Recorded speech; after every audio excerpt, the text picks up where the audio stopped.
छावा आई उसमें जो आपका रोल देखा, तो बट ऑब्वियस मैं समझ सकता हूँ अभी वो एक जोश, वो एक जुनून जो अभी आपके अंदर है Yes, वो बहुत एक लेवल पे है।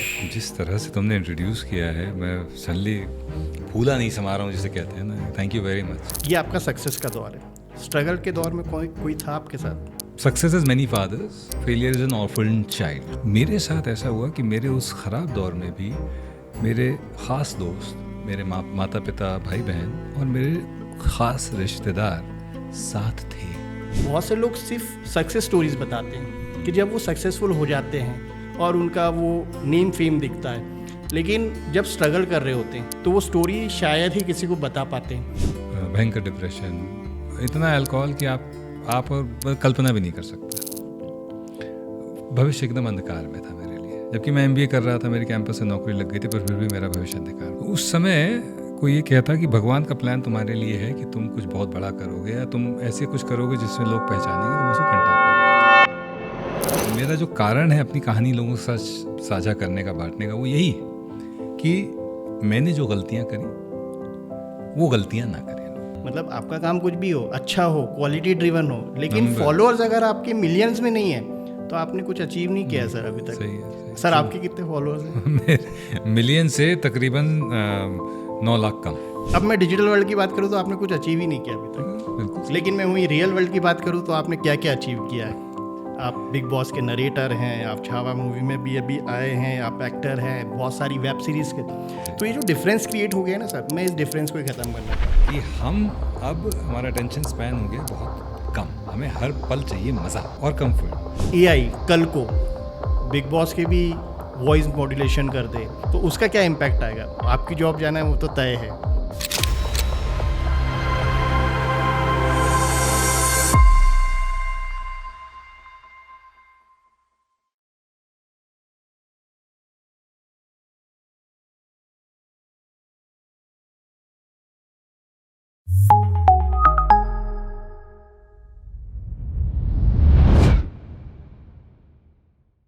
ज़िंदगी की दौड़ में हम इतना ज़्यादा कई बार उलझ जाते हैं कि बैठकर कभी ये सोच ही नहीं पाते कि भैया जो कर रहे हैं किसके लिए कर रहे हैं, वो सही कर रहे हैं कि नहीं कर रहे हैं, भागे जा रहे हैं, भागे जा रहे हैं, भागे जा रहे हैं। ऐसे में फिर आप एक शहर में आते हो जो है इंदौर, जहाँ की पेस, जहाँ के लोग आपको अपनी तरफ आकर्षित करते हैं और फिर आप लोगों से मिलते हो। और सर ये पॉडकास्ट मुझे रिकॉर्ड करना है, मतलब you are the guest, I am the host and we are on the undiscussed podcast show. अरे सॉरी यार, मैं आजकल इतनी आदत पड़ गई है ना लोगों का इंटरव्यू करने की, पॉडकास्ट करने की, संवाद करने की, कि मुझे लगता है कि जहाँ माइक मिल जाए वहाँ बैठ के मैं सर समझ सकता हूँ। अभी जो काफ़ी चीज़ें हम लोग देख रहे हैं, चाहे वो डिजिटल पे हो और इवन अभी जब छावा आई उसमें जो आपका रोल देखा, तो बट ऑब्वियस मैं समझ सकता हूँ अभी वो एक जोश, वो एक जुनून जो अभी आपके अंदर है वो बहुत एक लेवल पे है, निकल के आने के लिए बेकरार है। But I am sorry, yes, ये मेरा इंटरव्यू कर रहे हैं आशीष। सॉरी आशीष, प्लीज़ करिए। So sir welcome to Indore talk podcast studio. Thank you sir मैं आपसे मिले हुए लगभग 5 साल हो गए हैं। सबसे पहली मुलाकात जो हमारी हुई थी वो कोविड एरा में हुई थी। मैं वो मुलाकात 1 मिनट यहाँ होल्ड कर सकता हूँ? हाँ, यहाँ एग्जाम इसी थॉट पर। हाँ, मैं वो मुलाकात बताता हूँ। एक मेरे जो क्रिएटिव हेड हैं, मेरे पार्टनर हैं नीलेश, वो मुझे बताते हैं कि एक आशीष हैं, आप इंदौर जा रहे हैं, वो आपसे मिलेंगे। आशीष का फ़ोन आता है, आशीष मिलने नहीं आते, आशीष मुझे एयरपोर्ट पे लेने आते हैं। फिर मुझे जाना होता है महाकाल, तो आशीष कहते हैं कि मैं आपको लेके चल रहा हूँ दर्शन कराने। ये है इनका अपनत्व, ये है इनका प्रेम। और सर ने मुझसे कहा था कि यार मुंबई में तो ये सब होता नहीं है, तो मैंने हमेशा से ये माना है कि इंदौर हमेशा हमारे गेस्ट को वेलकम करता है। और मैंने सर को एक चीज़ बोली थी, सर मुंबई में होता है या नहीं होता है मुझे नहीं पता, लेकिन ये इंदौर में पर्टिकुलरली होता है और होता रहेगा, क्योंकि हमारे जो भी गेस्ट होते हैं उनको वेलकम करना या उन्हें एयरपोर्ट या स्टेशन जहाँ से भी लेके आना, इवन छोड़ने जाना, अपना दायित्व समझते हैं और वो एक हमारे वेलकम का या एक अतिथि सत्कार का पार्ट है। तो सर मैं वही बता रहा था, आपकी और मेरी मुलाकात सबसे पहली बार पहले तो डिजिटली ही हुई थी। एक शो आप करते थे वेकअप एंड शाइन में, जिसमें आपने मेरी स्टोरी कवर करी थी, हमारी स्टोरी कवर करी थी, और वो एक कोविड का दौर था। और मैं आज ही वो वीडियो फिर से देख रहा था, तो वो जून 2020 की बात थी, जब मार्च में कोविड आया था, लॉकडाउन और वो सारा फेस चल रहा था। तो उसके 3 महीने बाद ये हमारा एक कन्वर्सेशन वो जूम कॉल पे रिकॉर्ड हुआ था। तब तो ना मैंने सोचा था कि मैं पर्टिकुलर पॉडकास्ट सीट पे आऊँगा, या आपने सोचा होगा कि आप भी एज अ गेस्ट इस स्टूडियो में आएंगे। तो सर हमेशा से ये मानना रहा है मेरा कि लाइफ जो होती है बड़ी अनप्रिडिक्टेबल होती है। हम सोचते कुछ हैं, होता कुछ और है। लेकिन वहीं एक दूसरा लेसन जो पिछले 5 सालों में स्पेशली मैंने लर्न किया कि कहीं भी रुकना नहीं चाहिए, और उसी मोटिवेशन को ड्राइव करने के लिए या उसी स्पिरिट को, जो मेरी एक स्पिरिट है फाइटिंग स्पिरिट, उसको और एनर्जाइज करने के लिए मैंने आपको इनवाइट किया। क्योंकि बहुत लोग आपको बिग बॉस के नरेटर के रूप में जानते हैं, बहुत लोग आपको एक्टर के रूप में जानते हैं, लेकिन मेरे लिए सबसे जो इम्पॉर्टेंट पार्ट है आपको याद रखने का, वो है मोटिवेशन। क्योंकि आपने मुझे एयरपोर्ट से जब हम ऑफिस आ रहे थे एक स्टोरी बताई थी कि आपने कैसे फाइट बैक किया, आप कैसे रिवाइव हुए। क्योंकि मैं खुला भी इस पॉडकास्ट पे बताना भी चाहूँगा, बहुत से लोग सिर्फ सक्सेस स्टोरीज बताते हैं कि जब वो सक्सेसफुल हो जाते हैं और उनका वो नेम फेम दिखता है, लेकिन जब स्ट्रगल कर रहे होते हैं तो वो स्टोरी शायद ही किसी को बता पाते हैं। आज पर्टिकुलरली पिछले 5 सालों से मैं बहुत स्ट्रगल कर रहा हूँ, और पर्टिकुलरली अभी इस फेज में और ज़्यादा स्ट्रगल बढ़ गया है। तो मुझे मोटिवेशन की बट ऑब्वियस ज़रूरत है। देन अगेन मैं रियल लाइफ से ज़्यादा रियल लोगों को वैल्यू करता हूँ, और उनसे फेस टू फेस, क्योंकि जहाँ तक मैंने पढ़ा और समझा है एनर्जी ट्रांसफ़र होता है। तो आपको एज अ गेस्ट आज इसीलिए बुलाया मैंने कि सर अब ज़रूरत है एक तेज़ वाली मोटिवेशन की, क्योंकि इस साल बहुत सारे बड़े बड़े काम करना है हमको इंदौर के लिए। पहले तो जिस तरह से तुमने इंट्रोड्यूस किया है, मैं सडनली फूला नहीं समा रहा हूँ जिसे कहते हैं ना। Thank you very much. और मुझे खुशी हुई कि मेरी कुछ बात तुमको याद रह गई, या मेरी कुछ बात उसने तुम्हें थोड़ा सा मोटिवेट किया। I am really happy. मेरा जो कारण है अपनी कहानी लोगों के साथ साझा करने का, बांटने का, वो यही है कि मैंने जो गलतियाँ करी वो गलतियाँ ना करें लोग। अब जहाँ तक कनेक्शन की बात आती है, मुझे पता नहीं, मुझे तो वही बात छू गई थी। मैं कहा कोई आदमी यार अपना काम धाम छोड़ के मेरे पास आया हुआ है, मतलब कितना प्रेम है। तो मेरा कनेक्ट वहीं से बन गया था। तो जब कनेक्ट बन जाता है, तो जब आप कनेक्शन के साथ कोई चीज़ शेयर करते हो तो वो फिर दिल से निकलती है और दिल तक फिर एक्चुअली रिलेशन बन जाता है। वो फिर रिलेशन में, इसीलिए 5 साल से हम लोग जुड़े हुए हैं। डेफिनेटली। तो बहुत थैंक यू। और मैं भी बहुत सीखता हूँ तुमसे। तुम्हारी स्टोरी, तुम्हारी जो स्टोरी है वो पता नहीं कितने लोगों को पता है कि नहीं पता है, बट दैट्स वेरी इंस्पिरेशनल कि कहाँ से उठे और क्या अब कर रहे हो। और उससे भी इम्पॉर्टेंट जो सबसे अच्छी चीज़ मुझे तुम्हारे बारे में, तुम्हारे दोनों लोगों के बारे में, अतुल के बारे में भी और तुम्हारे बारे में भी, इंटेंट बड़ा प्योर है और इंटेंट क्लियर है। तो जब क्लियर इंटेंट और प्योर इंटेंट के साथ आदमी काम करता है ना, तो पहुंच ही जाता है जहाँ वो पहुंचना चाहता है। तो ये मेरा विश्वास है कि ये सब तो दौर है, थोड़ा स्ट्रगल है, थोड़ी परेशानियां हैं, वो सब निकल जाएगा। सर उसी दौर को थोड़ा सा और बोलते हैं ना कि जब आप एक स्लो वाले फेज पे होते हो या एक बहुत डाउन फील करते हो, क्योंकि ये एरा जो है डिजिटल में क्या होता है कि हर चीज़ बहुत अच्छी दिखती है, हर चीज़ बड़ी फैंसी दिखती है, मतलब हर चीज़ ऐसी दिखती है, सब कुछ परफेक्ट चल रहा है, किसी की भी लाइफ में कोई उथल पुथल नहीं है। लेकिन मैं तो डिजिटल से काफ़ी कटता जा रहा हूँ, क्योंकि वो बहुत बोलेंगे ना वर्चुअल वर्ल्ड है, और वहाँ पे रियलिस्टिक कुछ भी नहीं है। लोग अपनी सिर्फ हैप्पीनेस दिखाते हैं, लोग वो मोमेंट्स दिखाते हैं जहाँ पर उन्होंने अचीव कर लिया है, पर हर कोई यहाँ स्ट्रगल कर रहा है। और इस लेवल पे स्ट्रगल कर रहा है कि आप इमेजिन भी नहीं कर सकते। एक बिजनेसमैन जो सक्सेसफुल है वो भी स्ट्रगल कर रहा है कि और आगे बढ़ना है, और आगे बढ़ना है, उसके टास्क या उसके बोलेंगे टारगेट्स और बढ़ते जा रहे हैं। वहीं एक जो डाउन लेवल पे वो बेसिक के लिए स्ट्रगल कर रहा है। तो हम भी एक स्ट्रगल कर रहे हैं कि हमें कुछ इंदौर के लिए बिल्ड करना है। जिस हिसाब से सोशल मीडिया के ट्रेंड्स हैं या जिस हिसाब से आज चीज़ें बढ़ रही हैं, लोग नंबर्स पे इवैल्यूएट करते हैं आपके काम को। मतलब आपका काम कुछ भी हो, अच्छा हो, क्वालिटी ड्रिवन हो, लेकिन फॉलोअर्स अगर आपके मिलियंस में नहीं है तो आपने कुछ अचीव नहीं किया सर अभी तक। सही। सर आपके कितने फॉलोअर्स हैं? मिलियन से तकरीबन 9 लाख कम। मतलब 1 लाख यानी अचीव आपने 9,30,000 कम। अब मैं डिजिटल वर्ल्ड की बात करूँ तो आपने कुछ अचीव ही नहीं किया अभी तक।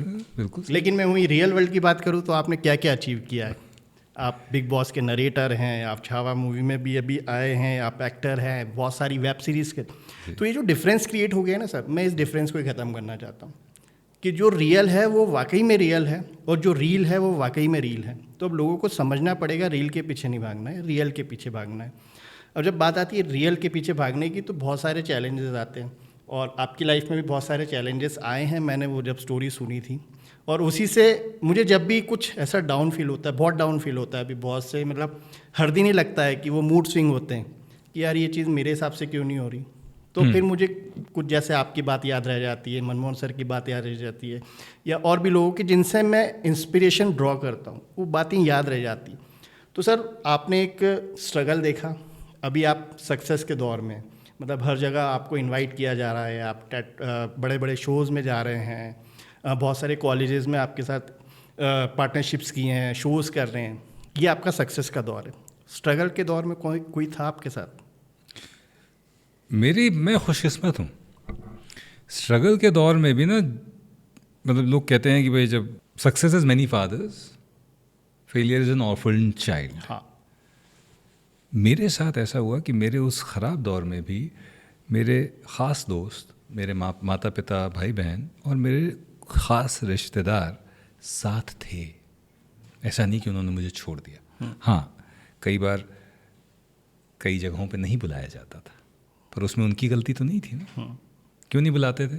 क्योंकि मैं ही पी के तमाशा करने वाला आदमी, तो क्यों कोई कैसे बुला ले यार, कितना भी चाह के। तो कुछ कोर लोग थे जो तब भी थे, आज भी हैं, और वही कोर जो है वो मैटर करता है। पर इसका मतलब ये नहीं कि जो आज सफलता तो नहीं कहूँगा, चलो एक ऐसे दौर में आ गया हूँ जहाँ कुछ ऐसा कर रहा हूँ जो लोगों को दिख रहा है और अच्छा लग रहा है। तो उस दौर में कई नए लोग बहुत सारे जुड़ जाते हैं। एक थॉट ये आता है कि ये कहीं अवसरवादी तो नहीं है, पर फिर मैं देखता हूँ कि नहीं, वो सिर्फ प्यार की वजह से जुड़ रहे हैं। उनको काम अच्छा लग रहा है, वो मुझसे मिलना चाहते हैं, मेरे साथ एक फ़ोटो खिंचाना चाह रहे हैं, एक मेरी आवाज़ में कुछ मैसेज रिकॉर्ड करके सुनना चाह रहे हैं। तो मैंने कहा इसमें भी कोई बुराई नहीं है, कोई नुकसान तो नहीं कर रहे हैं हमारा। तो कमिंग टू योर क्वेश्चन कि पिछले उस दौर में मैं खुशकिस्मत हूँ। मेरा ख़राब दौर में भी जो मेरा कोर था, और वो जो कोर था ना, वो खाली ऐसा नहीं कि सिर्फ मेरे माँ बाप और भाई बहन, वो जो कोर था, मेरे माँ बाप, भाई बहन, मेरे कुछ ख़ास दोस्त और मेरे कुछ ख़ास रिश्तेदार, ताई जी, चाचा, ताऊ जी, बुआ, वो तब भी मेरे साथ थे, वो आज भी मेरे साथ हैं।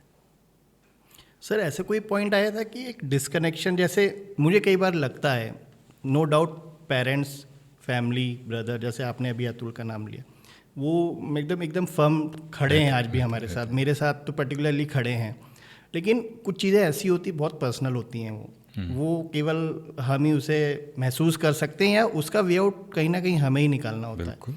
वो जैसे आपने बताया कि हर चीज़ हम शेयर नहीं कर सकते। आप जैसे बता रहे हैं कि तमाशा करता था तो कौन आएगा, ऐसे बहुत से इंसिडेंट्स या मोमेंट्स होते हैं जो हम कोप अप नहीं कर पाते और लगता है कि यार क्या करें, या कई बार ऐसे थॉट्स भी आते हैं गिव अप करने के। बिल्कुल आते हैं। तो वो जब पर्टिकुलर चीज़ होती है, तो चूंकि आप उस चीज़ से फाइट बैक करके निकले, और मेरे साथ वो फ्रीक्वेंटली अभी होती रहती है, because I am not used to it, और मुझे पता है कि अब मुझे उस चीज़ के लिए यूज टू होना पड़ेगा, क्योंकि अगर लक्ष्य बड़ा है तो भाई परिस्थितियाँ और बोलेंगे ना कि ब्रेकर्स भी उतने ही बड़े होंगे। तो वो उस फेज को कैसे मैं कोई कोप अप करे, या मैं कैसे उस चीज़ को ओवरकम करूँ? वो जो बातें तुम कर रहे हो कि जो होती हैं, ऐसा अकेले हैं आप, वो शेयर नहीं कर पा रहे हैं और आपको समझ में आ रहा क्या करें, यही है, राइट? ये उस फेज़ में भी था और इस फेज़ में भी है। उस फेज़ में बस फ़र्क ये है कि उस फेज़ में मुझे पता ही नहीं था करना क्या है। ओके। और मैं शराब का सहारा ले रहा था। ओके। इस फेज़ में वो दौर, अगर मैं ये ना कहूँ कि रोज़ आता है, तो शायद हफ्ते में एक बार या 15 दिन में एक बार ऐसा मौका आता है जहाँ पर रास्ता ही नहीं दिखता, या लगता है कि क्यों कर रहा हूँ मैं, या क्या इसका कोई फल है। और क्योंकि मैं बहुत सारे काम कर रहा हूँ, तो सब कामों में कहीं ना कहीं एक रोड ब्लॉक मुझे दिखता है।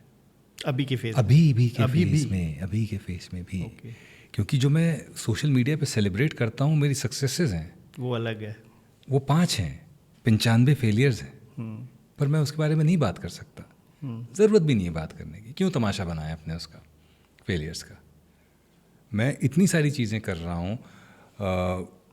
मैं एक्टिंग की अगर बात करूँ, आपने मुझे छावा में देखा, छावा में मैं ऑडिशन किया और मेरा हो गया, पर ऐसे 90 ऑडिशन और हैं जहाँ पर मेरा हुआ ही नहीं।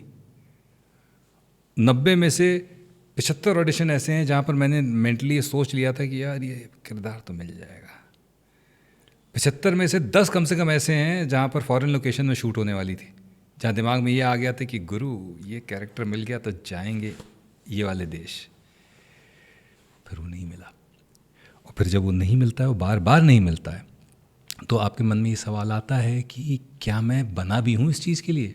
The question on your ability starts arising. लेकिन मैं इस बात को फर्मली बिलीव करता हूँ कि अगर मैंने कमिट कर दिया है कि अब मैं इसमें मेहनत करूँगा, तो फिर उस थॉट की कोई जगह नहीं है। वो थॉट आएगा, वो फेलियर्स पे आएगा, वो नेचुरल है। हमारा कर्तव्य क्या है कि हम इसको एंटरटेन ना करें। आए, थोड़ा महसूस कर लें, अच्छा भाई क्या कह रहे हो, ठीक है, हो गया, चलो कट लो, थॉट बाहर। जितनी देर वो थॉट रहेगा उतनी देर वो आपको परेशान करेगा, और जितनी देर थॉट रहेगा उतना ही मुश्किल उसको अपने जहन से निकालना हो जाएगा। उसके लिए सर कोई टेक्निक या कुछ ऐसी चीज़ कि कैसे इस चीज़ को ओवरकम किया जाए? देखो, साइकोलॉजिकली भी टेक्निक क्या है मुझे नहीं पता, मैं अपना एक्सपीरियंस शेयर कर सकता हूँ। मैं उसको फील करता हूँ, बहुत पेनफुल होता है वो। पेन तुमने भी फील किया है ना? मतलब ऐसा पेन कि मैं तो नकारा हूँ, और मैं बिल्कुल ब्लंटली बोल रहा हूँ, मैं बना ही नहीं उस चीज़ के लिए, मैं बेवकूफ़ हूँ, क्या कर रहा हूँ मैं? उसको ये काम मिल गया, उसको वो काम मिल गया, उसको होता है, सबके साथ होता होगा, सबके साथ होता है ना? इसको ये मिल गया, उसको वो मिल रहा है, वो देखो इसने तब शुरू किया था, मेरे साथ भी होता है। I am as human as anyone else.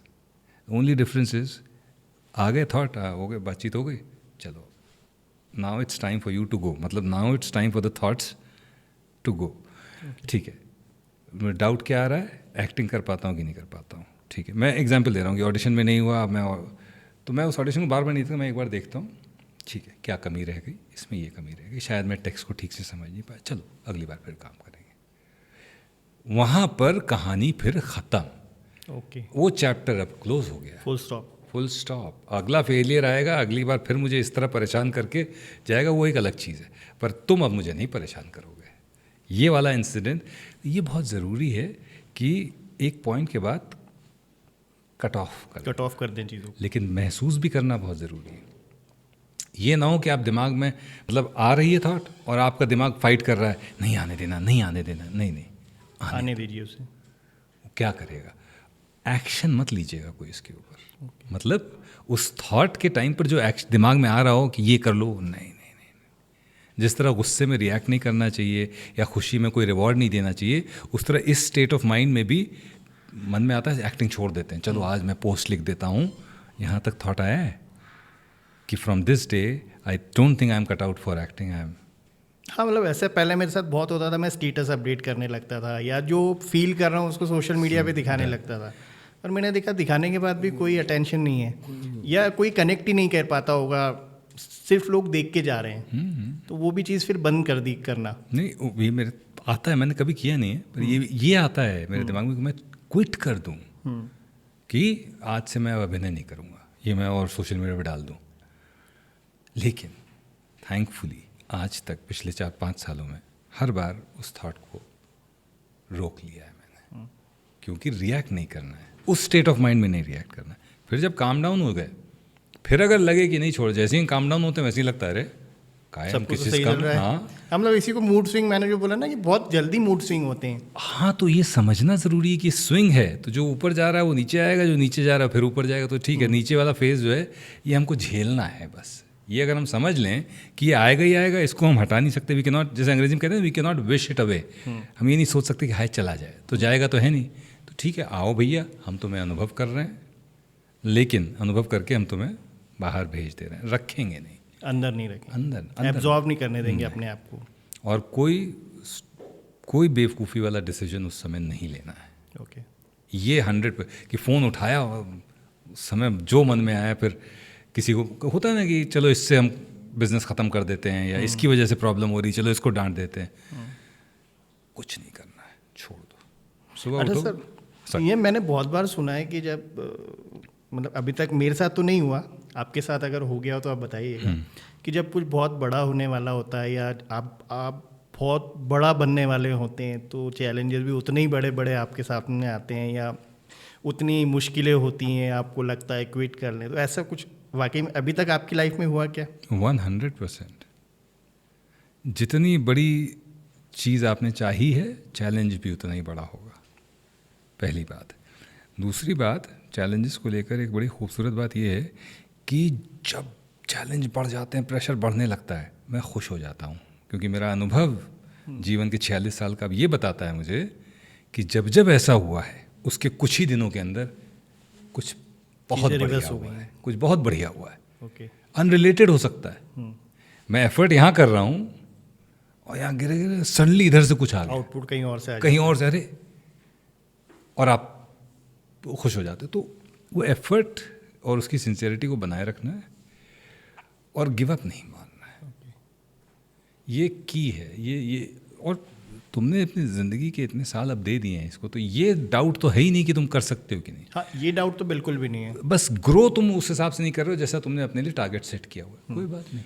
और वो समवॉट वो मार्केट की जो कंडीशंस है उस पर भी डिपेंड करता है मेरे हिसाब से। अब वो इकोसिस्टम अभी फ़िलहाल इंदौर में ही नहीं है, क्योंकि आप मुंबई से आते हैं तो वहाँ पर वो इकोसिस्टम ऑलरेडी बन चुका है। वहाँ पर एक्सेप्टेंस ज़्यादा है चीज़ों को लेके, एक्सपेरिमेंट्स को लेके एक्सेप्टेंस ज़्यादा है, डिजिटल कंटेंट को लेके एक्सेप्टेंस ज़्यादा है। हमारे यहाँ बताऊँ, तुम जिस तरह का काम कर रहे हो, अगर तुम बॉम्बे में होते तो आज तुम्हारे पास कम से कम 20 इन्फ्लुएंसर्स होते जिनको तुम मैनेज कर रहे होते। ओके, और वही तुम्हारे लिए इतना बड़ा रेवेन्यू स्ट्रीम होता है कि तुम संभाल ना पाते। वैसे संभाल तो जाता ही, मतलब वो बहुत बड़ा रेवेन्यू स्ट्रीम हो जाता है अगर तुम यही सेम चीज़ वहाँ कर रहे होते। मुंबई में है सर, वो मैंने देखा हुआ, मुंबई में ऐसी कुछ कंपनीज़ है। और मैं अभी जब बैक ऑफ द कैमरा आपको बता भी रहा था, यहीं के बहुत अच्छे कंटेंट क्रिएटर्स भी हैं। अबराज शमानी सर को देखिए, वो इंदौर से हैं, उन्हें भी शायद वो इकोसिस्टम यहाँ नहीं मिला होगा। That's why he move to Mumbai. Zakir साहब हमारे मुंबई तो देखिए क्या क्या कर रहे हैं। तो सर एक दिलेमा ये भी होता है कई बार माइंड में कि यार, दो मेरे माइंड में नहीं है वो, मुझे इंदौर में ही काम करना है और 100% जब तक भी हम काम करेंगे इंदौर में ही करेंगे। वो दिलेमा तो बिल्कुल नहीं है। लेकिन कई बार क्या होता है कि एक सिटी जिसके लिए आप इतना इंटेंस सोचते हैं और वहाँ पर आपको जब वो कन्वर्जन रेट्स नहीं मिलते हैं तो एक डिमोटिवेशन आता है। हालांकि वो मुझे पता है वो एक टेम्परेरी डिमोटिवेशन है, हमारा इकोसिस्टम हमें बिल्ड करना होता है। लेकिन अदर दिन मैं अपनी बात करूं तो क्या कोई क्रिएटर या कोई इस इंडस्ट्री का कंटेंट का बंदा कोई इंदौर में अभी कुछ करने जा रहा है या कर रहा है, बहुत लोग कर भी रहे हैं, उसे मूव करना चाहिए दूसरी सिटीज़ में या वहाँ पर जाके फिर ट्राई करना चाहिए? क्योंकि मैं जिस हिसाब से मुंबई को देखता हूँ कि वहाँ पर भी एक्सेसिव है हर चीज़, वहाँ पर जाके अब अपनी वो पहचान बनाना, जैसे आपने जाकिर खान का बोला, तो जाकिर खान सर एक ही हो सकते हैं और वो एस्टेब्लिश हो गए थे, फिर वो गए और वो फिर वो गए। तो क्या ये सही डिसीजन होगा किसी के लिए भी? या आप इंदौर को पर्टिकुलरली आ चुकी है, आप एक मुंबई की इंडस्ट्री से आते हैं, लेकिन अब जो मैंने देखा कि आप फ्रीक्वेंटली इंदौर विजिट करते हैं, तो अब आप कैसे देखते हैं सिनेरियो को इंदौर में कि इंदौर में क्या स्कोप है, या हम किसी गलत ट्रैक पे तो नहीं चल रहे हैं बीइंग अ कंटेंट क्रिएटर? पहली चीज़ तो ये है कि स्कोप तो ऑब्वियसली, जैसे तुमने कहा भी था, हाइपर लोकलाइजेशन, उसके अंदर जाएंगे तो अभी भी स्कोप बहुत ज़बरदस्त है। दूसरा, मुंबई की अगर बात करोगे, प्रॉब्लम ये है कि मुंबई में अपॉर्चुनिटीज़ हैं पर उतने ही सारे उस अपॉर्चुनिटीज़ को क्लेम करने के लिए हाथ भी हैं। ओके। तो मैं, जैसे मैंने तुम्हें बताया भी था कि कई कंटेंट क्रिएटर से मेरी बात हुई जो मैं फिल्म सेट पे जिनसे मिला हूँ, वो बताते हैं कि मैं पहुँच गया 2 मिलियन तक, बट अब मैं आगे नहीं बढ़ पा रहा हूँ, सैचुरेशन हो गया। तो जहाँ अगर बात करें कि क्या यहाँ से किसी कंटेंट क्रिएटर को वहाँ जाना चाहिए, पहले यहाँ सक्सेसफुल आपको होना पड़ेगा। ओके। अगर आप ये सोच रहे हो कि यहाँ मैं नहीं कर पाया कुछ और मैं वहाँ जाके कर लूँगा, तो आप गलत फहमी में हो। एज अ कंटेंट क्रिएटर मैं बता रहा हूँ, अगर कोई कंटेंट क्रिएटर ऐसा सोच रहा है, क्यों? क्योंकि ये मार्केट में अभी भी आपके लिए जगह है। उस मार्केट में प्रॉब्लम ये है कि बहुत सैचुरेशन आ चुका है और उस मार्केट में वही लोग एक्सेप्ट किए जा रहे हैं जो कुछ नंबर्स लेकर आ रहे हैं अपने साथ। जाकिर साहब जब मुंबई गए तो वो ऑलरेडी एक बेस लेकर गए, तो वहाँ पहुँचे तो उनका काम एकदम 4 गुना हो गया। राज शमानी हो गए, कई आरजेज़ हैं कई कंटेंट क्रिएटर्स हैं जो बहुत बड़ा, लेकिन वैसा नहीं कि वहाँ गए तो इसलिए, वहाँ गए तो उनकी ग्रोथ का रेट थोड़ा चेंज हो गया। ओके।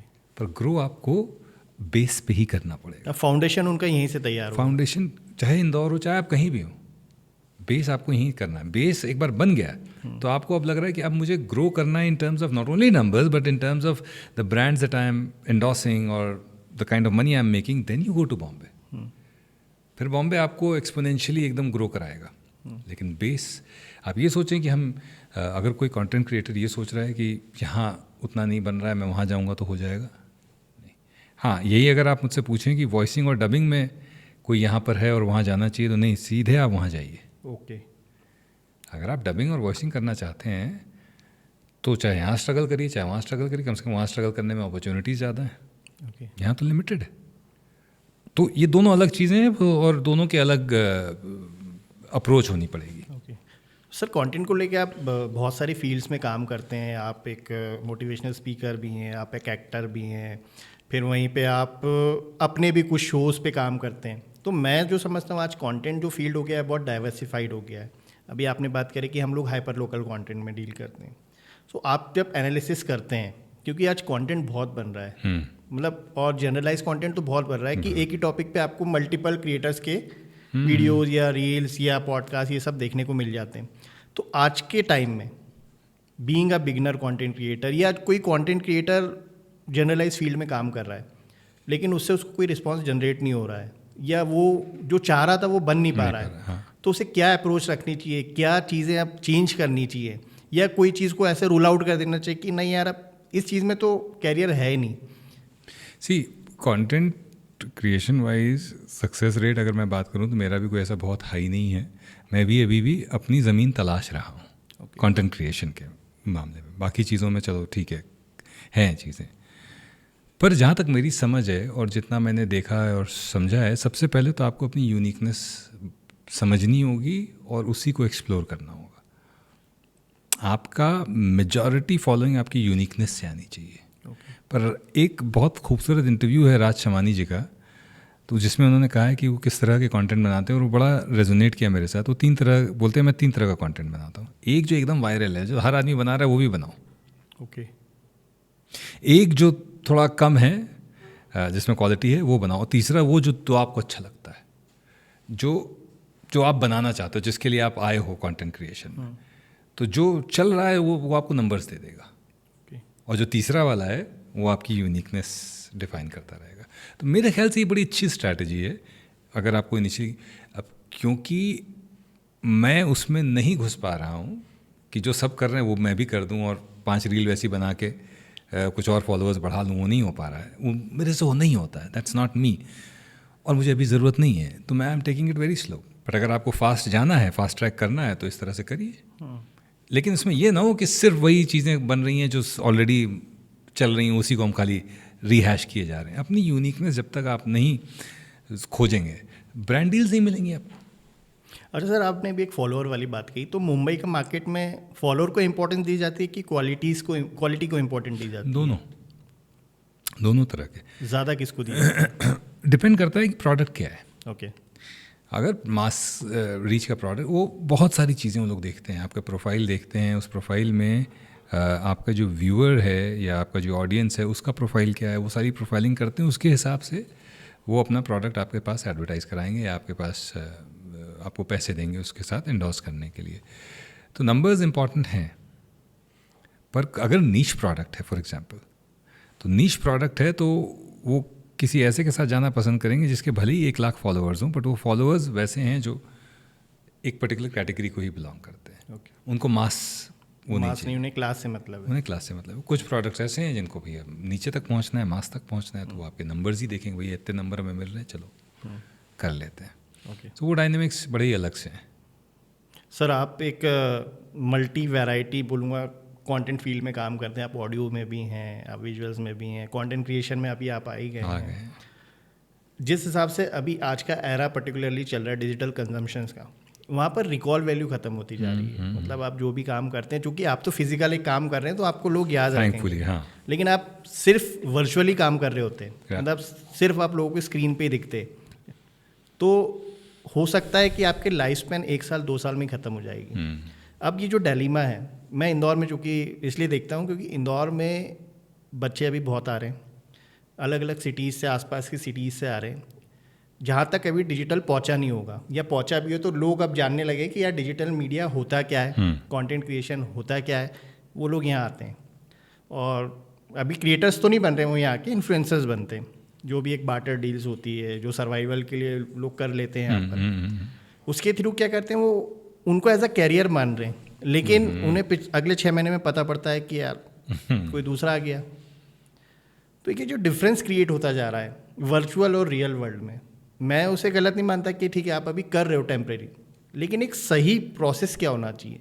आपने भी कुछ एक प्रोसेस फॉलो किया होगा, एक वॉइस ओवर आर्टिस्ट बनने के लिए भी आपने स्ट्रगल तो किया होगा बहुत, आज लेकिन एल्गोरिथम्स के जाल में आज वो स्ट्रगल कहीं ना कहीं ख़त्म होती जा रही है, क्योंकि जिसके 0 फॉलोवर या 10 फॉलोवर भी हैं, हो सकता है उसकी भी रीच मिलियन में चली जाए या व्यूज़ मिलियन में चली जाए, और जिसके मिलियन फॉलोअर्स हैं उसकी हो सकता है कोई रील पे 10,000 व्यूज़ भी ना आए। तो ये वाला जो एक इम्बैलेंस हो गया है डिजिटल वर्ल्ड में, ये आप कैसे देखते हैं रियल वर्ल्ड में? नहीं, ये डिस्टर्बिंग है। ये डिस्टर्बिंग इसलिए कि हमें पता ही नहीं है कि क्या चीज़ जा रही है, मतलब लोग हमें देखने आ रहे हैं या कि हमें दिखाया जा रहा है। पहली चीज़ बिल्कुल सही बात है कि हमें देखे आ रहे हैं, हमें एक्चुअली दिखाया जा रहा है। दूसरा, अगर कोई हमारा पर्टिकुलर टाइप ऑफ कंटेंट ही आगे बढ़ रहा है तो इसका मतलब है कि मेरी पर्सनैलिटी का वही आयाम लोगों को ठीक लग रहा है, बाकी कुछ लोगों को समझ में नहीं आ रहा है। तो मेरे ख्याल से सबसे इम्पॉर्टेंट जो है वो है अपने ऊपर काम करना। ये नंबर गेम जो है ना, बहुत ही छिछला है। एक टिकटॉक हुआ करता था, सडनली चला गया, है ना। अब कोई आपसे आपकी स्किल नहीं लेके जाएगा, पर अगर प्लेटफॉर्म ही चला गया तो आप उस स्किल का क्या करोगे जो आपने सिर्फ इसीलिए डेवलप की थी कि मैं इस प्लेटफॉर्म पे बनाऊंगा, इस प्लेटफॉर्म पे चलाऊंगा, क्योंकि इस प्लेटफॉर्म पे वैलिडेशन तुरंत है, इमीडिएट मिल जाता है। पर अगर वो प्लेटफॉर्म चला गया तो क्या आप में इतना पेशेंस है कि उस स्किल के साथ स्ट्रगल करके आप आगे उस चीज़ को लेके जा सको? फॉर एग्जांपल, आप कॉमेडी कंटेंट बना रहे हो, रील्स चल गई, कल को मान लो प्लेटफॉर्म में कुछ प्रॉब्लम आ गई, आपका प्लेटफॉर्म ही चला गया, पर आप कॉमेडियन तो हो, आप उस कॉमेडी के ज़रिए पर्दे पर कुछ कर सकते हो। लेकिन वो ऐसे नहीं चलता कि एक रील हिट हो गई और आपको काम मिलने लगेगा। उसमें तो आपको घुसना पड़ेगा, प्रॉपर घुसना पड़ेगा। तो ये जो ख़त्म हो रहा है रिवाज, अपने ऊपर काम करके चीज़ों में आगे बढ़ने का, हर चीज़ को बहुत जल्दी पा लेने का, ये कहीं ना कहीं हमें एक बारूद के ढेर पर बिठा रहा है। कब फटेगा कुछ पता नहीं, क्योंकि ऐसा सर अब बहुत हो रहा है। मतलब आप एक फिजिकल आइडेंटिटी भी है, मतलब आपको लोग फिजिकली भी जानते हैं। You are a physical personality rather than a virtual personality. लेकिन अभी कई लोग जो हैं, जो भी क्रिएटर्स या influencer, they are more over a virtual personality. जो आपने प्लेटफॉर्म की बात की कि टिकटॉक आया था और चला गया, तो उनके साथ वो उनकी वर्चुअल पर्सनैलिटी भी चली गई, क्योंकि लोग उनको उसी स्क्रीन की वजह से जानते थे, उनको फिजिकली नहीं जानते थे। वेयरएज हम लोगों को, आपको, हमें लोग फिजिकली जानते हैं, क्योंकि we are more over on to the ground. तो अब चूंकि ज़माना है, डिजिटल कंटेंट बन रहा है और बच्चों को अभी खास तौर पे समझ नहीं आता ये चीज़। तो इसके लिए क्या है, कोई प्रोफेशनल अप्रोच हो सकती है या कुछ ऐसा गाइडेंस जो हमारे इस प्लेटफॉर्म के थ्रू हम दे पाएँ लोगों को कि ये एक राइट प्रोसेस होता है। आपको मोर ओवर उतना वर्चुअली इन्वॉल्व तब होना है जितना आप फिजिकली अपने आप को डेवलप कर चुके हों। बिल्कुल। जैसे अगर आप कंटेंट बना रहे हो, फॉर एग्जांपल मोटिवेशनल कंटेंट अगर आप बना रहे हो, तो आपने खाली एक कोट पढ़ दिया और उसको बोल दिया, वो किसी को मोटिवेट अगर कर भी देगा तो आप जस्टिस कर रहे हो उस चीज़ का? हाँ, क्योंकि आपने तो वो स्ट्रगल करके मोटिवेट किया ही नहीं है, पहली बात। दूसरी बात, उस चीज़ की गहराई को समझने के लिए बहुत पढ़ना पड़ेगा। क्या उतनी पढ़ाई करी है आपने? नहीं करी है। आपने एक कोट उठाया होगा, ये फलाने ने कहा है, उसका ये मायने। देखिए, जब तक गहराई नहीं होगी तब तक इमारत नहीं खड़ी हो सकती। अभी भले ही आपको फॉलोअर्स मिल जाएं, अभी आपको भले ही रील चल जाए, पर eventually in the long run what stands you apart is how your depth as a person, your skill set. आप क्रिकेट के तो वो भी आते हैं ना, वीडियो गेम भी आते हैं। आप वो वीडियो गेम खेल के सचिन तेंदुलकर बन सकते हो? नहीं बन सकते ना। उसके लिए क्या करना पड़ेगा? ग्राउंड पे प्रैक्टिस, प्रॉपर जाकर मेहनत, पसीना, खून पसीना बहाना पड़ेगा, तब आप शायद वहाँ पहुँच पाओगे। तो बेस स्ट्रांग होगा तो आप मोहताज नहीं रहोगे। तो अगर हाँ, आप आइडेंटिफाई कीजिए, आपको लग रहा है कि ये शॉर्ट रन में मुझे अभी पैसा दे के जाएगा, आप प्लीज़ उसको एक्सप्लॉइट करिए। ओके। लेकिन साथ साथ अपने ऊपर काम भी करते रहिए। ये थॉट हमेशा बनाए रखिए कि अगर ये चला गया तो मैं क्या कर सकता हूँ। क्योंकि वर्चुअल का जो लाइफ स्पैन है वो जनरली कम है। कम ही है भाई, हर एरिया में लोग रिप्लेस होते हैं, लेकिन वर्चुअल में बहुत तेज़ी से बहुत रिप्लेस। तेज़ी से हो रहे हैं। तो जब लाइफ स्पैन इतना छोटा है तो आपकी सोच भी बहुत आगे तक जानी चाहिए, आपको अपने ऊपर काम करते रहे। जैसे मैं तो देखता हूँ ना, जैसे प्राजक्ता कोहली इतना अच्छा कंटेंट बनाती हैं, वो अभिनय के क्षेत्र में आई, मुझे बड़ा अच्छा लगा। मैंने कहीं से वर्कशॉप करी और मैंने फिर बाद में देखा कि उन्होंने भी वहाँ जाके वर्कशॉप करी और उन्होंने कहीं और भी जाके वर्कशॉप, तो बेसिकली वो अपने अभिनय पर काम कर रही हैं because she is getting work as an actor. तो शी नोज़ कि भाई भले ही मुझे लिया हो इनिशियली मेरे नंबर्स के लिए, पर इवेंचुअली अगर मुझे एक्ट करना है तो एक्टिंग की बारीकी आनी चाहिए। तो अगर आपको रोल मॉडल्स बनाने तो ऐसे बनाइए ना, उसका क्या कमी है नंबर्स की। वो समझ रही है लेकिन इस बात को कि जिस भी फील्ड में हम जाएं उसमें हम तैयारी के साथ जाएं। तो ये सोच बहुत ज़रूरी है कि ये हमेशा नहीं रहने वाला है, और इस तैयारी के साथ रहें कि अगर ये नहीं तो क्या, तो हम क्या कर सकते हैं। अपने ऊपर काम ज़रूरी है, अपने को मजबूत करना, जड़ों को मजबूत करना, it's very important. Back to sir वो रियल लाइफ वाली स्ट्रगल स्टोरी पे वापस आते हैं। हम कंटेंट में चले गए थे क्योंकि कहीं ना कहीं कंटेंट हमारी लाइफ का एक ऐसा पार्ट बन चुका है। हम बहुत सारा कंटेंट कंज्यूम कर रहे हैं दिन भर उस फ़ोन में हम पता नहीं ज़माने भर की रील्स वीडियोस देखते जा रहे हैं। पर सर कभी कभी मुझे लगता है कि यार जितना कंटेंट का ओवरडोज या एक्सेसिव कंटेंट हम लोग कंज्यूम कर रहे हैं वो हमारी मेंटल एबिलिटी को, हमारी रीजनिंग को, हमारी थिंकिंग को कहीं ना कहीं स्पॉइल करता जा रहा है। मैंने एक कोई वीडियो देखा था, मैं कुछ पढ़ रहा था, तो उसमें बताया गया था कि हमारा जो ब्रेन है वो इतनी चीज़ों को प्रोसेस करने के लिए बना ही नहीं है जितना हम प्रोसेस करवा रहे हैं उससे अभी। तो इस चीज़ को आप कैसा देखते हैं, जो कि आप लाइफ के एक डिफरेंट एस्पेक्ट्स पे भी काम करते हैं, चाहे वो मोटिवेशन के थ्रू करते हैं, चाहे वॉइस मॉड्यूलेशन जो एक्चुअली में एक अंदर से आर्ट है, जो आपने बोला कि हमें अंदर जाना पड़ता है उसके लिए। तो क्या ये चीज़ें अब हमारी साइकोलॉजी को या हमारी थॉट एबिलिटी को डिस्टर्ब कर रही हैं, जो हम ओवर कंजम्पशन कर रहे हैं कंटेंट का? दिमाग को हम कमज़ोर बना रहे हैं ना, क्रिएटिविटी ख़त्म कर रहे हैं। क्यों कहा जाता है किताबें पढ़िए? इसलिए कहा जाता है कि जब आप पढ़ते हैं तो दिमाग एक चित्र बनाता है, वो उस दुनिया में जाने की कोशिश करता है, विजुलाइज करता है। फिर आपने उसको वीडियो दे दिया, उसको कुछ करना ही नहीं है, पड़ा हुआ है, देख रहा है, सब कुछ दिखाई दे रहा है, कुछ भी यहाँ मतलब डेवलप हो ही नहीं रहा है। तो धीरे धीरे आप डिपेंडेंट बना दे रहे हो उसको। फिर आप अगर मान लो 2-3 साल इस तरह से अपने दिमाग को ब्लंट करने के बाद पढ़ने जाओगे भी तो आपका पढ़ने में मन ही नहीं लगेगा, क्योंकि आपकी अटेंशन स्पैन इतनी छोटी हो गई है। आपको तो हम हर लाइन में मज़ा चाहिए, हर सेकंड में मज़ा चाहिए। हाँ, लाइन में भी नहीं। हाँ, आपको हर शब्द में जोक चाहिए, आपको हर शब्द में कुछ रोने वाला इमोशनल हो जाए। वो वीडियो में होता है भाई, क्योंकि आप वीडियो में आगे बढ़ जाते हो। किताब में से किताब की दुनिया एक अलग दुनिया है। जब तक आप अपने क्रिएटिविटी को पढ़ के विजुअलाइज करके डेवलप नहीं करेंगे, तब तक आप अपने टैलेंट के साथ जस्टिस नहीं कर सकते। ये चीज़ को सर मैं बहुत अच्छे से इसलिए भी समझ पाता हूँ क्योंकि हमारा जो मैक्सिमम ऑफ कंटेंट हम लोग बनाते हैं वो मल्टी मीडिया फॉर्मेट में बनाते हैं। हम ये नहीं मानते कि केवल एक रील ही सब कुछ होती है, एक वीडियो ही सब कुछ होता है। हम फोटो एल्बम्स में भी कंटेंट बनाते हैं, हम ब्लॉग्स में भी कंटेंट बनाते हैं, हम लोग आर्टिकल्स में भी कंटेंट बनाते हैं। It is content only. तो मैंने भी ये ऑब्जर्व किया, जब हम कुछ लिखते हैं तो उस चीज़ को हम अपनी पेज से पढ़ते हैं और हम हमारे अपने थॉट्स, अपने विजुअलाइजेशन से पढ़ते हैं। वेरेज जब हम कोई वीडियो बताते हैं वो तो हमारा थॉट है, हम जिसे स्क्रीन पे दिखा रहे हैं या जो हम स्टॉक यूज़ कर रहे हैं हम वैसे ही दिखा रहे हैं। उसमें विजुअलाइजेशन वाला गेम ख़त्म कर देते हैं हम लोग। तो ये जो चीज़ें अब लेकिन हो रही हैं, इस पर लोगों का कई बार रहता है कि यार वीडियो इजी होता है स्क्रॉल करना, देखना। हाँ, तो क्या ये जो डायरेक्शन में हम मूव कर रहे हैं कंटेंट कंजम्पशन की, जैसे फिल्मों को लेके अभी बहुत सारा है कि फिल्में वैसी नहीं बनती जैसे पहले बना करती थी, क्योंकि एक्सेसिव हो गया कंटेंट। वो OTT थ्रू आ गया कि OTTs पे बहुत सारी वेब सीरीज़ लोग बिंग वॉक कर रहे हैं या देखे जा रहे हैं, तो वो इंटरेस्ट धीरे धीरे ख़त्म हो गया। अब ये चीज़ क्या सोशल मीडिया के जो कंटेंट है उसमें भी आने वाली हैं?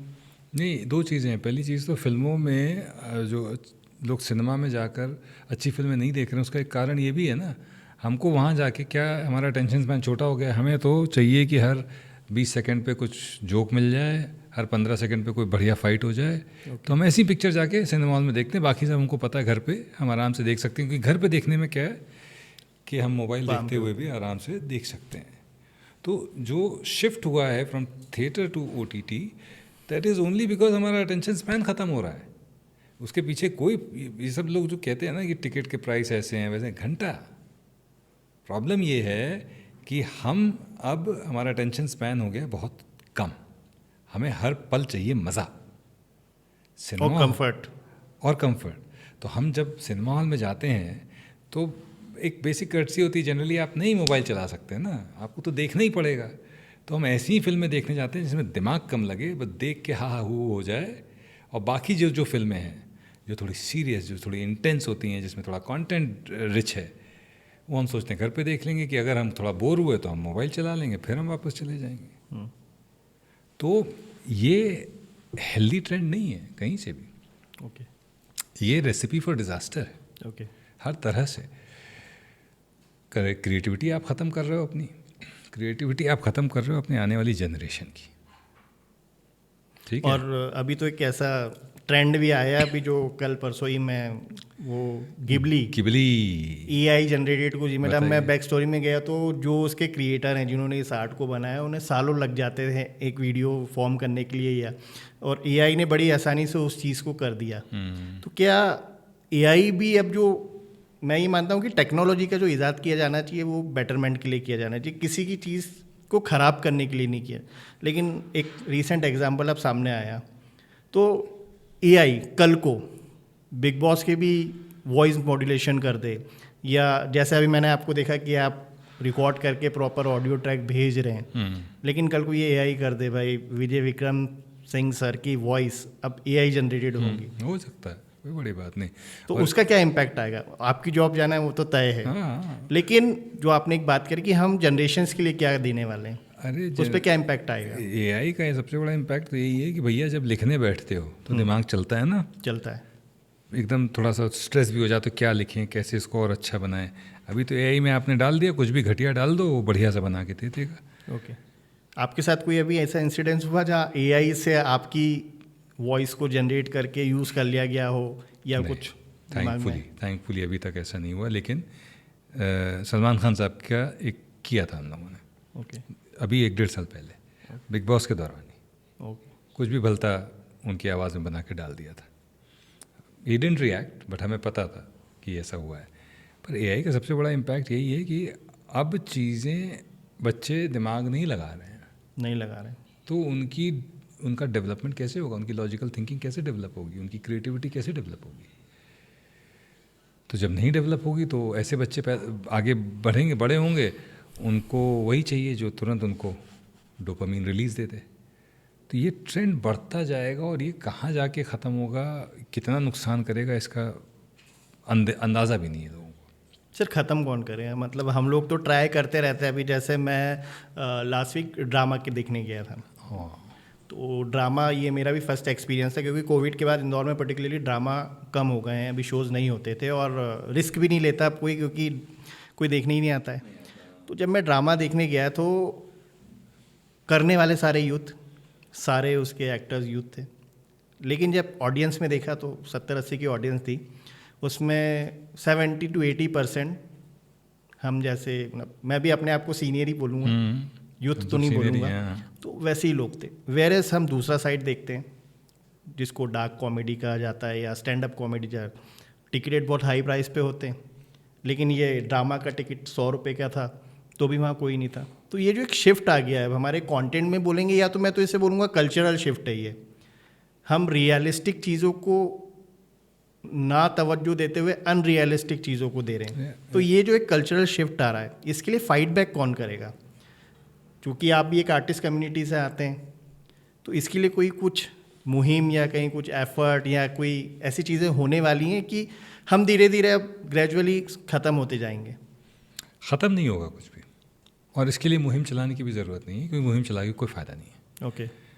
सिर्फ एक ही चीज़ कर सकते हैं, ईमानदारी के साथ जो आपका कंटेंट बना रहे हैं लॉन्ग फॉर्म में, नॉट ऑन सोशल मीडिया, चाहे थिएटर के फॉर्म में हो, चाहे फिल्मों के फॉर्म में हो, चाहे नाटकों के OTT के फॉर्म में हो, वो हम बनाते रहें और उसको बेटर करते रहें। इन चैलेंजेस के साथ इन चैलेंजेस को साथ में लेकर ऐसी चीज़ें बनाएं जो हमारी ऑडियंस को बांध कर रख पाए, ये जानते हुए कि चलो अटेंशन स्पैन का कम हो गया है, ठीक है, तो कुछ ऐसा बनाते हैं जो इनके अटेंशन स्पैन को बराबर ट्रिगर करता रहे। तो हम ही हैं, ये रिवाइवल का एक ही तरीका है, अच्छा कंटेंट। ओके, अच्छा कंटेंट बनता रहेगा तो एक पॉइंट आएगा जब इस चीज़ से लोग सैचुरेट होंगे, जब वो अंगूठा चला के अंगूठा दर्द करने लगेगा और ये लगेगा कि नहीं यार दुनिया अंगूठे के आगे है, तब शायद तो उस समय फिर ऐसा ना हो कि अच्छा कंटेंट ही नहीं है। तो अच्छा कंटेंट बनते रहना चाहिए और ये अच्छा कंटेंट का बनना ही इसके रिवाइवल का कारण और साधन बन सकता है। हाँ, इस चीज़ को मैं एग्री करता हूँ, क्योंकि जब से हम लोग भी काम कर रहे हैं, पर्टिकुलरली इंदौर टॉक जब से शुरू किया, हम हमेशा से लॉन्ग फॉर्मेट पे ही काम कर रहे हैं। शॉर्ट फॉर्मेट हमें आज भी समझ नहीं आता। कोई अगर बोलता है कि 30 सेकेंड 1 मिनट रील्स बनाना है, तो उसमें हमारा इंटरेस्ट कम रहता है, लीस्ट रहता है। हम लोग स्टोरीज़ पे ज़्यादा काम करते हैं और हमने पर्टिकुलरली यूट्यूब पे इंदौर में कोई काम करता नहीं है ज़्यादा। हम लोग शुरू से यूट्यूब पे ज़्यादा कंटेंट डालते थे, ऑलमोस्ट अभी तक 2000 वीडियोस अपलोड कर चुके हैं हम इंदौर के। अच्छा। तो हम लोगों ने देखा कि वहाँ पर जो सेंसिबल व्यूअर्स होते हैं, या जो वहाँ पर, क्योंकि वो कमेंट्स के थ्रू जज कर सकते हैं हम कि क्या चीज़ लोगों को समझ आ रही है, कितना पसंद आ रही। तो मैंने जो देखा, तो वहाँ पर बोलेंगे ना, एक कन्वर्जन या जो लॉयल्टी व्यूअर्स की है वो ज़्यादा है बनिस्बत सोशल मीडिया के ये जो शॉर्ट फॉर्म कंटेंट होते हैं, 30 सेकेंड वाले होते हैं, 1 मिनट वाले होते हैं। क्योंकि इसमें हम क्या ही समझा पाएंगे 1 मिनट में। अब जो ड्रामा पर्टिकुलर हम लोगों ने देख के आए, वो 1.5 घंटे का था। एक ड्रामा हम लोगों ने गांधी जी के ऊपर देखा और एक कॉमेडी कोई ड्रामा था वो, लेकिन 1.5 घंटा कब निकल गया मुझे पता ही नहीं पड़ा। वहीं आपने एक बात बोली कि थिएटर में अब लोग इसलिए कम जाते हैं क्योंकि मोबाइल चलाना होता है। तो ये एक ऑडियंस का भी एक फ़र्क दिखता है। वहाँ पर जो ऑडियंस बैठी थी वो मोर ओवर ड्रिवन थी कंटेंट को लेके, या सेंसिबल थी, वो डिस्ट्रैक्शन नहीं थे उनकी लाइफ में। ऐसे है ऑडियंस, अभी भी है। ओके, अभी भी ऐसी ऑडियंस है जो जाती हैं इस तरह के कॉन्सर्ट्स में। मैं अभी हरिहरन नाइट एक होस्ट की, मैं होस्ट था उसमें, वो कम से कम 400-500 लोग बैठे हुए थे उस ऑडियंस में और सब लुत्फ़ उठा रहे थे उनकी गज़लों का। तो हैं अभी भी ऑडियंस, और ये दौर ख़त्म नहीं हुआ है, बट ये है कि एक फ़ेज़ है, मुझे लगता है निकल जाएगा। ओके, हम लोग सर एक टियर 2 सिटी में काम करते हैं इंदौर में, जहाँ पर अभी बहुत सी चीज़ें होना बाकी है और जिसके लिए हम लोग भी बिल्कुल कोशिश में हैं। और आप एक ऐसी सिटी से आते हैं जो मेट्रो सिटी है, जहाँ पर सब कुछ हो चुका है या चल रहा है या फ्यूचर ग्रोथ पे है। अब जब हम यहाँ पर काम करते हैं तो हमारे साथ बहुत सारे चैलेंज होते हैं जिनको हम मीट आउट नहीं कर पाते हैं, या मेंटरशिप नहीं होती। ऐसा नहीं है कि हमें सब कुछ ही आता है, अभी हम भी कुछ ना कुछ सीखते रहते हैं। लेकिन अब ये जो गैप्स आ रहा है और डिजिटल की वजह से ये गैप बढ़ता जा रहा है, क्योंकि एक तरफ जहाँ हैं लोग नंबर को प्रीफर करते हैं, एक तरफ हम हैं जो क्वालिटी और कंटेंट को प्रीफर करते हैं। तो इस गैप को ब्रिज करने के लिए क्या वो एवेन्यूज़ होते हैं, या आपके थॉट में अगर कुछ हो कि हम मेट्रोज़ में किसी को कनेक्ट करें? क्योंकि हमने जो देखा है इंदौर का ऑलमोस्ट सारा कुछ, अधिकतर बड़े ब्रांड जो काम करते हैं वो मुंबई से ही करते हैं, और मुंबई इंडस्ट्री में अधिकतर इंदौर के ही लोग काम कर रहे हैं। तो क्या वो एक ब्रिज हम लोग क्रिएट कर सकते हैं? क्योंकि हम लोग का थॉट है कि जैसा हम इंदौर में कर रहे हैं वो कल को भोपाल में भी हो, वो ग्वालियर में भी हो, वो जबलपुर में भी हो, वो पुणे में भी हो, ऐसे प्लेटफॉर्म्स। क्योंकि जो मुझे अब लगता है कि आने वाला जो ज़माना होगा वो हाइपर लोकल कंटेंट का होगा। जनरलाइज कंटेंट हर जगह एक्सेस में है। सोशल मीडिया पे कंटेंट का एक जो मैं देखता हूँ कि हम किसी चीज़ को सर्च नहीं कर सकते, वेयर इज़ यूट्यूब को अगर एक्सेप्शन रखें तो यूट्यूब पे हम लोग बहुत इजीली चीज़ों को ढूंढ सकते हैं, कंटेंट को ढूंढ सकते हैं। और मैं भी जाता कभी समझ पाया हूँ कि आप भी अब यूट्यूब पे ज़्यादा फोकस हो गए हैं क्योंकि आपके भी शोज़ आप यूट्यूब पे ज़्यादा लेके आ रहे हैं, पॉडकास्ट शो लेके आ रहे हैं और लॉन्ग फॉर्मेट पे लेके आ रहे हैं। तो इस चीज़ को आप कैसे देखते हैं? What is the future, long format और शॉर्ट फॉर्मेट? नहीं, दोनों चलेगा, दोनों चलेगा। दोनों चलेगा। Short format will drive the long format. Okay, short format will drive the audience towards the long format. Ultimately चलेगा लॉन्ग फॉर्मेट, दोनों चलेंगे। ओके, लेकिन हाँ, लॉन्ग फॉर्मेट मरेगा नहीं। दूसरा, पहला सवाल जो तुम्हारा था कि ये ब्रिज कैसे बनेगा। जैसे अगर तुम्हारी जैसी एक एजेंसी है, मुझे अगर उसके लिए कुछ सोचना हो तो मैं सबसे पहला काम ये करूँगा कि I find a equivalent agency, भले ही बॉम्बे में छोटी सी एजेंसी हो, मैं उनसे कोलैबोरेट करूँगा, उनसे कहूँगा कि भाई ये भी मार्केट है, हम आपको इसका एक्सेस देंगे, आप हमें ग्रोथ एवेन्यूज़ वहाँ दीजिए। ओके। मेरे ख्याल से ये सबसे अच्छा तरीका है दो लोगों को म्यूचुअली ग्रो करने का, क्योंकि यहाँ बैठ के अगर तुम सोचो कि मैं वहाँ जाकर चीज़ ब्रांड डील्स ले आऊँ या ये कर लूँ, तो वो बड़ा मुश्किल है। पर ऑलरेडी जो स्टैब्लिश्ड है वो अगर तुम्हारे अंदर वैल्यू देख ले और तुम उसके अंदर वैल्यू देख लो, तो दोनों एक दूसरे को वैल्यू ऐड कर सकते हो। ओके। मेरा सजेशन सबसे बड़ा ब्रिज जो है वो कोलैबोरेशन ही हो सकता है। कोलैबोरेशन तो सबसे बड़ा ब्रिज है कि आप यहाँ से किसी वहाँ के साथ कोलैबोरेट करें, जिससे वहाँ को यहाँ की एक्सेस मिल जाए, उनको भी पता लगे कि भैया एक पिंटू इंदौरी करके एक है कंटेंट क्रिएटर, इसके पास हम इनको नंबर चाहिए ना, हम नंबर देंगे तुम्हें यहाँ पर। तुम्हारे पास ऐसी ब्रांड आती होंगी ना जो कहेंगी कि भैया एमपी यूपी में जाओ और ढूंढ के लाओ, हम दे रहे हैं तुम्हें, तुमने नाम भी नहीं सुना होगा, पर तुम हमें यहाँ लेकर आओ, तुम हमें कंटेंट बताओ, एक्सेस दो थोड़ा सा दूसरे क्रिएटर्स का, वहाँ के क्रिएटर्स का। इस तरह से मुझे लगता है this is the best way of bridging that gap. जो तुम फील कर रहे हो कि इस समय गैप है यहाँ पर, वो गैप उनको नहीं लग रहा है वो गैप, लेकिन उनके लिए भी है वो गैप। तो ऐसे बहुत सारे सर एवेन्यूज़ हैं जो अब हमें इंदौर में दिखते हैं, जिनको हम एक्सप्लोर कर सकते हैं कोलैबोरेशंस के थ्रू। नो डाउट इंदौर में हमारे लिए थोड़ा सा टफ होता है कोलैबोरेशन करना, क्योंकि अभी वो माइंडसेट यहाँ पर कोलैबोरेशन वाला है नहीं, नो डाउट। लेकिन मुंबई में मेट्रो सिटीज़ में जब भी हम कनेक्ट करते हैं, क्योंकि बहुत से कनेक्ट होते रहते हैं, तो वहाँ पर एक अप्रोच है उस चीज़ के लिए। वो समझते हैं इस बात को, ओके, वैल्यू को, कि टियर 2 सिटी की वैल्यू क्या है। ओके। लेकिन इंदौर में लोग ऐसा समझते हैं कि कंटेंट है नहीं, लेकिन हम ये मानते हैं कि कंटेंट बहुत है, अनएक्सप्लोर्ड है। एक राइट स्ट्रैटेजी और राइट कोलैबोरेशंस के थ्रू वो एक्सप्लोर किया जा सकता है। सर, आप पिछले 5 सालों से, जब से मैं जानता हूँ, और मैंने वो ग्रोथ एक्चुअली आपकी देखी, जब मैं आपका वो शो पे आया था या मैंने आपके साथ वो शो किया था वेक अप एंड शाइन में, तब मैं भी नहीं जानता था कि आप कौन हैं, आप क्या करते हैं। फिर हम रिसर्च की, जब पढ़ते गए, समझते गए, और फिर तो फ्रीक्वेंटली जब हम मिलते गए, तो मैंने आपकी एक ऑल टुगेदर अभी एक अलग जर्नी देख रहा हूँ। अब वो जो आप बता रहे हैं ना, वो सक्सेस की, नो डाउट ये सक्सेस ही है, भले ही आपके लिए अभी और कुछ बड़े एवेन्यूज़ होंगे, और वो रहते हैं हमेशा, जब तक लाइफ है हम लोग के एवेन्यूज़ बड़े ही होते हैं। तो ये जो स्ट्रगल से सक्सेस आई है, इसके बाद आपकी लाइफ में क्या क्या वो चीज़ें आपने अडॉप्ट की हैं जो आपके आगे के मिशन को एम्पावर करेंगे? क्योंकि नो डाउट हम भी एक स्ट्रगल से यहाँ तक तो पहुँच ही चुके हैं, अब नेक्स्ट फेज़ है वो। तो क्या वो चीज़ है हम लोगों को कैरी करना चाहिए, या क्या वो आपके सजेशंस हों? क्योंकि इंदौर टॉक को अब आप भी 5 सालों से जानते हैं, और आप भी ग्रोथ देख रहे हैं हमारी, या जिस इंटेंसिटी के साथ हम लोग काम करना चाह रहे हैं, तो क्या वो इनपुट्स, क्या वो सजेशन, या क्या वो गाइडेंस होगा आपका हमारे लिए, और इंदौर के इस इकोसिस्टम को बिल्ड करने के लिए इंदौर को क्या वो सजेशंस होंगे कि इस चीज़ को लेके हम लोग इंदौर को एक कंटेंट सिटी बना सकते हैं? मैं देखो, इंदौर के लिए क्या वो हो सकता है, वो अगर मैं उसके बारे में बोलूँगा तो ये लगेगा जैसे मैं प्रवचन दे रहा हूँ, पर मैं अपनी जर्नी में बता सकता हूँ, मेरी जर्नी की मेरी लर्निंग क्या है। ये मेरे लिए नया स्पेस है, थोड़ा थोड़ा सक्सेस अब मिलने लगी है इसमें। उसका कारण ये है कि एक अवेयरनेस, पहली चीज़ अवेयरनेस कि हम क्या कर रहे हैं, क्या करना चाह रहे हैं। दूसरा मेहनत, कि जो हम करना चाह रहे हैं उसमें हम फिर, जैसे मेरा जो कंटेंट है वो मोटिवेशनल है, तो अगर मैं आपको मोटिवेट करने के लिए कोई बात बता रहा हूँ तो फिर मुझे उसकी गहराई में उतरना बहुत ज़रूरी है। ओके। और उसकी गहराई में उतरने का एक ही तरीका है एक्सपीरियंस करना, वो लाइफ में एक एक्सपीरियंस और दूसरा पढ़ना।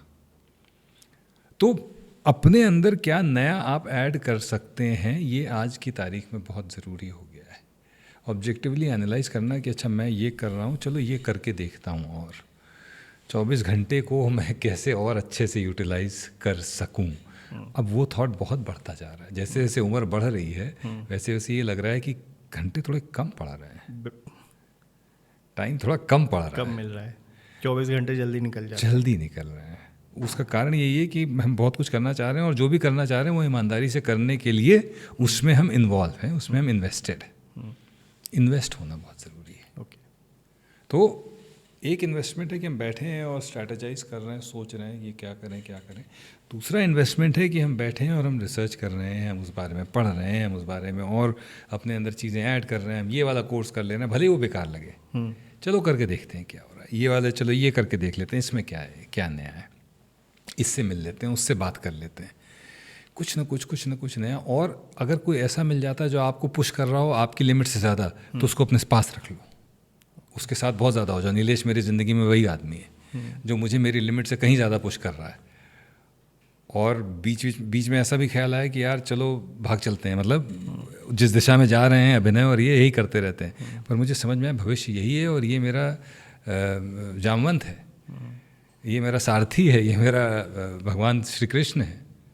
तो ऐसे आप अपने सारथी अपने जीवन में ढूंढ लीजिए जो आपको पुश करे। ओके, होता है सर वो, कई बार हम नई चीज़ें वो देख पाते हैं जो हमारा साथ वाला कोई या कोई हमारा वेलविशर देख लेता है। जैसे मनमोहन सर हैं हमारे, वो देखते रहते हैं और चीज़ों को बताते हैं कि थोड़ा पेशेंस रखो, मिलेगा जो चाहते हो तुम्हें। यस।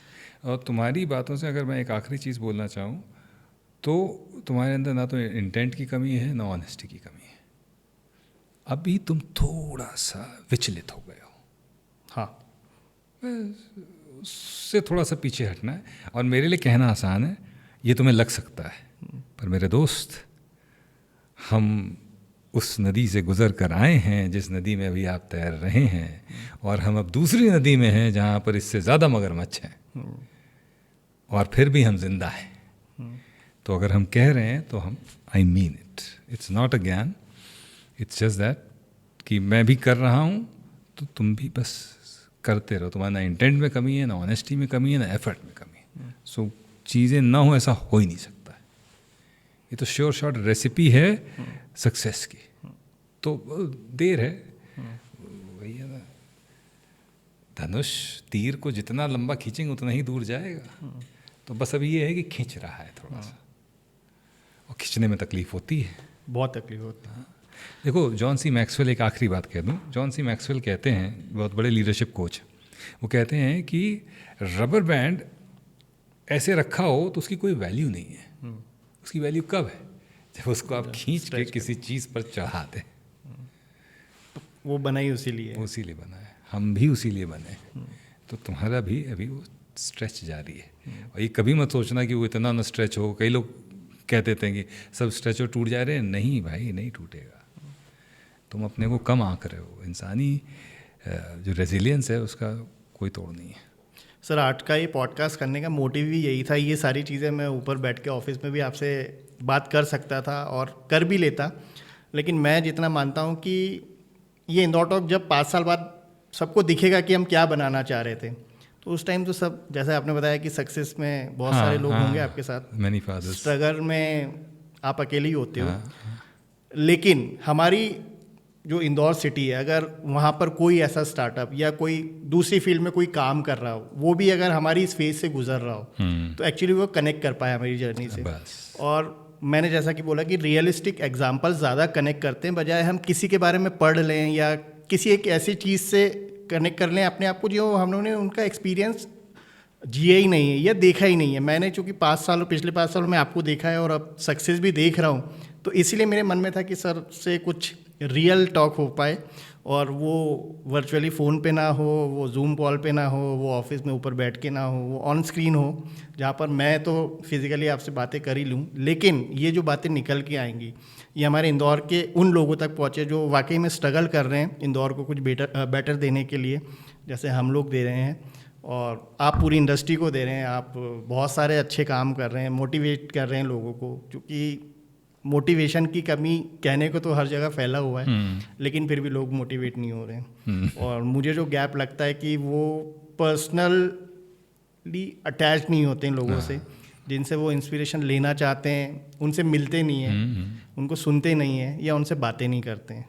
तो मेरा मन था बात करने का, दैट्स वाई मैंने इनवाइट किया और आपने इस इनविटेशन को स्वीकारा और आप आए इस पॉडकास्ट शो में। तो सर उसके लिए थैंक यू। Thank you. जाते जाते बस एक ही बात कहूँगा, आज से 20 साल पहले, 21 साल पहले, 2004 के आसपास, जब मैं भयंकर अल्कोहलिज्म में था, भयंकर डिप्रेशन, इतना अल्कोहल कि आप और कल्पना भी नहीं कर सकते। भविष्य एकदम अंधकार में था मेरे लिए, जबकि मैं MBA कर रहा था, मेरी कैंपस से नौकरी लग गई थी, पर फिर भी मेरा भविष्य अंधकार में ही था। तो उस समय कोई ये कहता कि भगवान का प्लान तुम्हारे लिए है कि तुम कुछ बहुत बड़ा करोगे या तुम ऐसे कुछ करोगे जिसमें लोग पहचानेंगे, तो मैं उसको कंटाप मार देता। लेकिन हुआ, उस खराब दौर से हम निकले और फिर निकल के धीरे धीरे करके यहाँ तक पहुँचे, यहाँ से भी आगे कहीं ना कहीं पहुँच जाएंगे। बेसिकली कहने का मतलब ये है कि भगवान का जो प्लान होता है ना, बहुत बेहतरीन, बहुत ग्रैंड प्लान होता है आपके लिए, उसको ट्रस्ट करना बड़ा ज़रूरी है। बिल्कुल।